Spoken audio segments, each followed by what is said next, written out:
지난주부터 본격적인 선거운동이 시작됐습니다. 각 정당과 후보들은 이전보다 조용하지만 또 치열하게 스스로를 알리고 있는데요.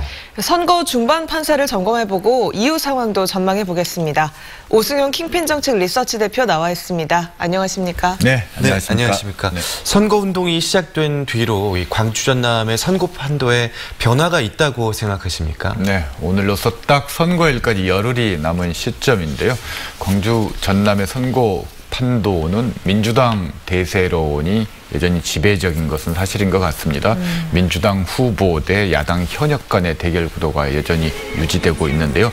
다소 싱거운 경쟁 구도를 형성하고 있는 선거구들이 많아서 흥미진진함은 조금 떨어지는 것 같습니다.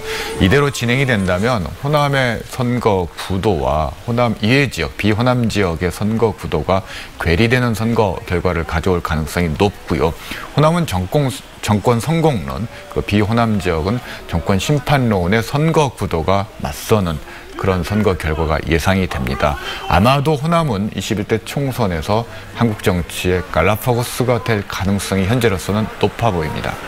호남 지역 판도에 대해서 이야기를 해봤는데요. 그렇다면 전국적인 판세는 어떻게 분석하십니까? 네, 각 당이 내놓은 판세 분석을 좀 소개해 드릴 필요가 있을 것 같습니다. 우선 자체 분석이라는 걸 참고해 주시기 바랍니다.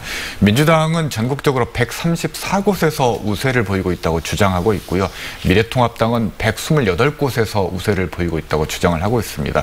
관건은 수도권에서 어떤 결과를 가져오는가인데요. 네. 민주당의 자체 분석에 따르면 41곳에서 우세 지역이고 그리고 42곳이 경합 우세 지역, 도합 83곳에서 민주당이 우세를 점하고 있다고 주장하고 있고요. 미래통합당에서는 수도권 42곳이 우세 지역이라고 주장하고 있고 8곳에서 경합 우세 지역인데요.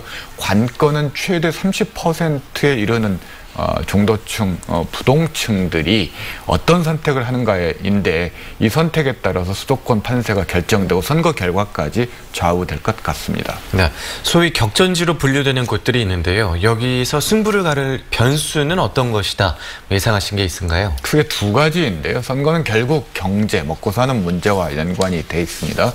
코로나 사태와 관련해서 자영업자, 청년, 노인들의 생계가 굉장히 어려운 상황입니다. 국가적으로도 대책이 필요한 상황인데 재난수단 등의 정책적인 공약들을 선거 과정에서 어떻게 잘 대응하느냐가 첫 번째 관건일 것 같고요. 두 번째는 현재 조국 윤석열 프레임으로 선거가 진행되고 있는데 이것은 결국 지지층의 동원을 최대화하겠다. 투표율이 떨어질 것을 예상하고 지지층 동원에 주력하는 건데 이것이 수도권 선거에서 어느 정당에게 유리하게 작용할지에 따라서 선거 결과가 좌우될 거라고 봅니다. 네, 지역구 선거 못지않게 이번 선거는 비례대표를 뽑는 정당 투표에도 관심이 굉장히 높은데요.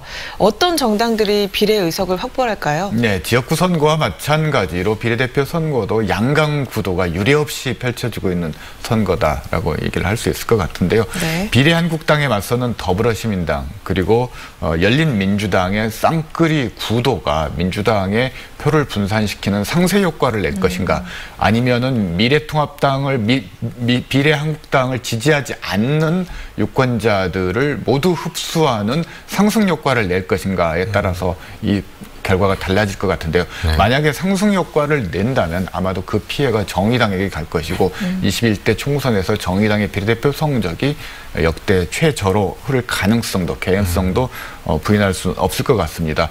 양당 경쟁 구도에 실망한 중도층 유권자들이 국민의당을 얼마나 지지할 것인가, 두 자릿수 의석을 얻을 것인가도 지켜볼 만한 대목인 것 같습니다. 네, 당장 금요일부터 사전투표가 시작이 되는데요. 이번에 코로나19가 이 투표율에 영향을 줄지 선거 판세에는 어떤 영향을 미칠지 또 궁금합니다. 우선 19대 총선 투표율이 54.2% 그리고 20대 총선 투표율이 58.0%, 지난 지방선거 투표율이 60.2%였는데요. 코로나 사태가 아무래도 투표율에 부정적인 영향을 미칠 것이라는 것은 누구나 예상할 수 있는 부분인 것 같고요. 이미 재외 국민 투표는 20%를 넘기기 어렵다라는 전망이 나오고 있습니다.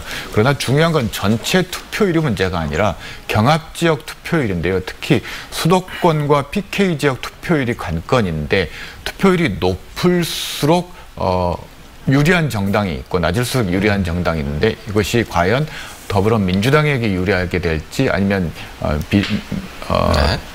미래통합당에게 유리하게 될 것인지가 지켜봐야 될 핵심적인 포인트인 것 같습니다. 네, 지금까지 킹핀 정책 리서치 오승용 대표였습니다. 오늘 말씀 고맙습니다. 네, 고맙습니다. 감사합니다.